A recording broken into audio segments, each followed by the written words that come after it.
நீட்ல மட்டும் NEET exam pan பண்ண முடியுமா? கண்டிப்பாக முடியாது. நீட் எக்ஸாம் நடத்துறது என்டிஏன்னு சொல்கிற ஒரு ஏஜென்சி. It's autonomous agency. அது கவர்மெண்ட்டுக்கு அண்டர்டேக்கிங்கில் இருக்குது. ஸோ அதுதான் எல்லா எக்ஸாம்ஸுமே நிறையா நேஷ்னல் வைடில் எக்ஸாம்ஸை கண்டக்ட் பண்ணுறது அவங்க தான். அவங்க மேலே இருக்கிற மிஸ்டேக் விச் மீன்ஸ் அங்கிருந்து வந்த கொஸ்டின் பேப்பர் லீக் ஆனது தான் நிறையா நீட் எக்ஸாம் எழுதிட்டு ரொம்ப ஃபீல் பண்ணிவிட்டு நிறையா பேரோட லைஃபே போச்சுன்னு சொல்லிட்டு இருக்காங்க. ஸோ அது நடக்கக்கூடாதுன்னு சொல்லி தான் சிஜேபின்னு சொல்கிற அந்த பார்ட்டி, நம்ம காக்ரோச் பார்ட்டின்னு சொல்லுவோம்ல, அது வந்துட்டு அவங்க சொல்கிறது அந்த எக்ஸாம் டிரான்ஸ்பேரண்டாக இருக்கணும், டிரான்ஸ்பேரண்டாக எக்ஸாம் நடத்தணும்.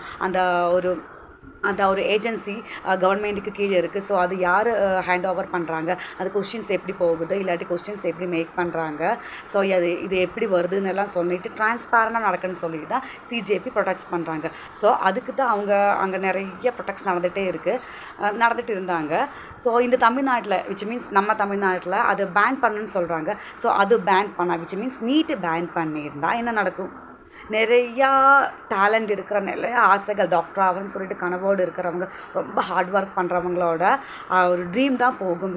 அதாவது நிறையா காசு இருக்கிறவங்க, ஒரு கோஆப்ரேட் வேர்ல்டு அங்கே ஃபார்ம் ஆகும். கோஆப்ரேட் காசு கொடுத்தா தான், டொனேஷன் கொடுத்தா தான் மெடிக்கல் சீட்டு கிடைக்கும்னு சொல்லிட்டு ஒரு இது வரும். அதனால தான் நீட் எக்ஸாம் வேணும், பேன் பண்ண வேண்டாம், அதை டிரான்ஸ்பேரண்டாக பண்ணுங்கள், ஃபேராக பண்ணுங்கன்னு சொல்லிட்டு நிறையா ப்ரொடெக்ட்ஸ்